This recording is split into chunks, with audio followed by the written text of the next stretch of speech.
करनाल पहुंचे दीपेंद्र सिंह हुड्डा ने हरियाणा के मुख्यमंत्री से जवाब मांगते हुए कहा, वो ये बता दे एक लिस्ट जारी करके कि ये वो विधायक है जो अवैध कॉलोनियां नहीं काट रहे।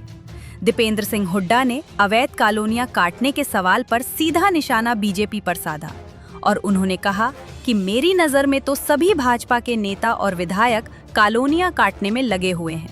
ये तो मुख्यमंत्री जी लिस्ट जारी करके बताएं कौन है जो कॉलोनियां नहीं काट रहा। उठाने कहा कि जनता कष्ट में है और बीजेपी वाले मस्त हैं। वहीं आज पेश हुए देश के बजट पर दीपेंद्र सिंह हुड्डा ने कहा, सबसे बड़ी बात आज का दिन जो बजट पेश हुआ ये गलत था। उन्होंने कहा, आज गुरु रविदास जी की जयंती है और बीजेपी वाले क्या सम्मान दे रहे हैं ये सबने देख लिया। मैं पार्लियामेंट का मेंबर रहा हूं, लेकिन आज मैं भी वहां नहीं गया। उन्होंने कहा, आज का दिन गलत था जो इन्होंने चुनाव। आज का दिन तो हमें उनकी जयंती को मनाना चाहिए था। आपको बता दे कि दीपेंद्र सिंह हुड्डा आज करनाल में पहुंचे थे, जहां पर गुरु रविदास जी की जयंती पर उन्होंने आयोजित कार्यक्रम में शिरकत कर गुरु रविदास जी द्वारा दिखाए गए रास्ते पर चलने का सभी को संदेश दिया। प्रेरणा लेते हैं उस संदेश से, उनके संदेश को एक संकल्प मान के जीवन में आगे बढ़ने की आज हम प्रेरणा ले रहे हैं। ये आज हमारा सबका करनाल में यहाँ पे हम पहुंचे हैं रविदास जयंती के उपलक्ष्य में। क्या कहना चाहेंगे? ये शुरुआत भी मैं यहीं से करूँगा। दुर्भाग्य की बात है, दुर्भाग्य की बात है कि आज पार्लियामेंट आज चलाई गई, बजट को आज पेश किया गया, जबकि आज संत शिरोमणि गुरु रविदास जयंती थी। आज राष्ट्रीय अवकाश होना चाहिए था, आज पार्लियामेंट नहीं चलनी चाहिए थी। ये भारतीय जनता पार्टी का उनके प्रति कैसा भाव है उसको ये दर्शाता है। इसीलिए शायद कई वर्षों में पहली बार, मैं भी आपको पता है 21-22 साल हो गए संसद में, पहली बार मैं संसद में नहीं गया। आज इसलिए नहीं गया मैं लोकसभा में क्योंकि आज गुरु रविदास जी की जयंती का उपलक्ष्य है और उस उपलक्ष्य में हमें लोगों के बीच में उस जयंती को मनाने का एक अवसर मिलना चाहिए था। तो पहले निर्भय जगन्नाथ महाराज की जय। अब दूसरी बात, जहां तक बजट की बात है, हरियाणा के मुख्यमंत्री जी का नाम है नायब और केंद्र के बजट में हरियाणा का नाम है गायब। हरियाणा के बाटे कुछ नहीं आया और 12 वर्ष की भांति इस साल भी हरियाणा का नाम सुनने से हरियाणा वासी वंचित रह गए। केंद्रीय बजट में हरियाणा का नाम नहीं आया। आवंटन की बात तो बाद की है, कोई परियोजना नहीं दी गई। जो हरियाणा देश में सबसे ज्यादा जीएसटी दे रहा है, सबसे ज्यादा नेशनल हाईवे को टोल कलेक्शन दे रहा है, जो मैंने रिकॉर्ड की बात संसद में रखी थी पिछले लोकसभा सत्र में। सबसे ज्यादा टोल कलेक्शन हरियाणा से, सबसे ज्यादा जीएसटी कलेक्शन हरियाणा से, और हरियाणा को बजट में कुछ ना मिले और बीजेपी कुछ नहीं दे रही, जबकि इनकी तो सरकार है, ऊपर नीचे हरियाणा वासियों का सहयोग रहा है। ये बड़ा हमारी समझ से परे की बात है, बड़ी दुर्भाग्य की बात है।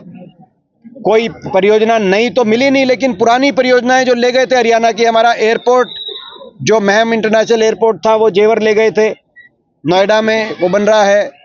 जो रेल कोच फैक्ट्री सोनीपत में आनी थी वो बनारस चली गई थी, आपको पता है। एम्स के जो 10 संस्थान आने थे वो उनका कुछ पता नहीं चल रहा। गुड़गांव के अंदर इंडियन नेशनल डिफेंस यूनिवर्सिटी जो बननी थी वो गांधीनगर में चली गई, आपको पता है।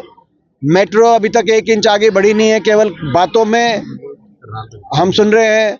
करनाल तक आरआरटीएस की बात आनी थी जो कि हम सुनते हैं, लेकिन कांग्रेस की सरकार में, पूर्ववर्ती सरकार में 88 किलोमीटर मेट्रो हरियाणा के अंदर बनी थी, 88 किलोमीटर, 88 किलोमीटर, और 12 साल में 1 इंच या 1 खंबा भी मेट्रो का निर्माण नहीं हुआ। बातों में कुछ कहें मगर 1 खंबा मेट्रो का नहीं दिखा सकते कि हमने 12 साल में ये खंबा बनाया मेट्रो का किसी दिशा में, चाहे वो उत्तर में हो, चाहे दक्षिण में हो, पूरा पश्चिम में हो। तो ये आज हरियाणा को कुछ मिला नहीं, पुराने प्रोजेक्ट्स भी नहीं।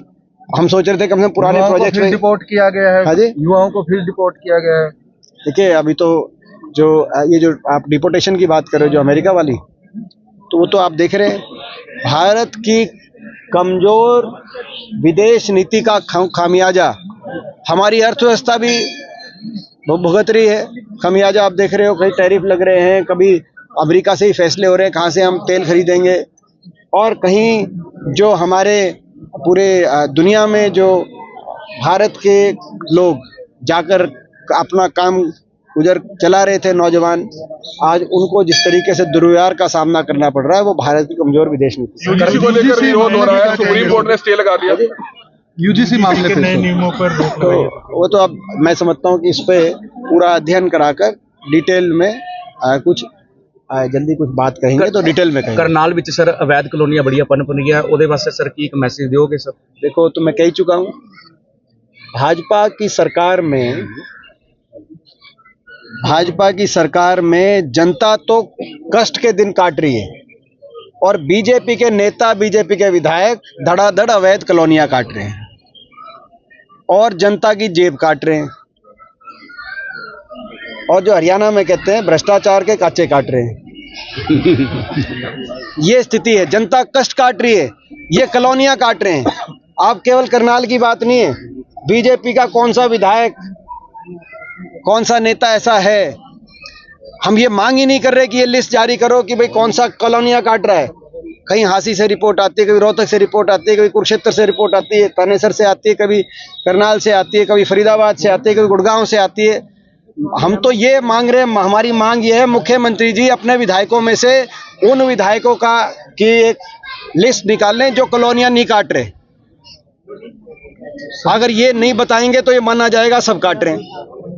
ना तो उनका नाम बताएं कि कौन कौन विधायक, कोई दीनदयाल, ये तो अपने जो जिनको अपने प्रेरणा स्रोत मानते थे वो क्या दीनदयाल जी को क्या भ्रष्टाचार का प्रेरणा स्रोत मानते थे? क्योंकि उनके नाम से अवैध, उनके नाम से भी कॉलोनियां काटने का चल रहा है। सर आप भी क्या नाम लेना चाहेंगे, कौन कौन विधायक आप? मैं तो सारे शहर बता दिया आपको। मैं कह रहा हूँ कौन सा शहर है जिसमें बीजेपी के कौन से विधायक इसमें शामिल नहीं है, ये लिस्ट जारी की जाए। मनरेगा ਨੂੰ ਲੈ ਕੇ सर संघर्ष चल रहा है कांग्रेस पार्टी? मनरेगा की आपने देख ही लिया कि योजना को समाप्त करने का जो काम बीजेपी ने किया है वो उनकी गरीब विरोधी सोच दर्शाता है। और ये मनरेगा का लाभ किसको था? देश के गरीब आदमी को था और गरीब आदमी के प्रति भाजपा की तो कोई सोच है नहीं। यही कारण है मनरेगा को। भाजपा का एलिगेशन है सर। अब आप एक बात बताओ कि बजट तो कम कर दो। पहले मनरेगा का पूरा बजट केंद्र सरकार देती थी, अब क्या 60%। 60% का मतलब ये है कि 40% प्रदेश पे, प्रदेश सारे कर्जे में डूबे हुए हैं, प्रदेश कोई देगा नहीं। तो मनरेगा की योजना तो समाप्त, बजट समाप्त कर दें और बोले ट्रांसपेरेंसी। आपकी जितनी तनख्वाह मिलती है, आप मीडिया के आदमी हो, आपके मालिक ये मीडिया के ये कहें कि तेरी तनख्वाह तो कर दूंगा मैं आधी कटौती, मगर ट्रांसपेरेंसी से दिलवाऊंगा। अब बता फिर तैयार हो आप?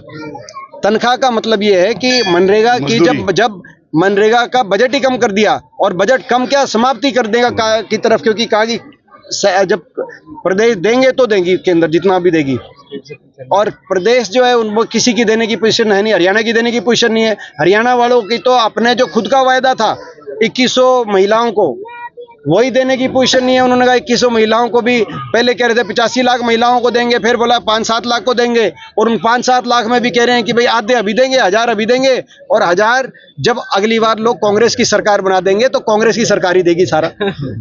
तो ये कह रहे हैं, तो ये अपने के लिए बजट नहीं है, मनरेगा के लिए बजट ये कहाँ से लाएंगे लोग? कल 5 एकड़ एक भूमि का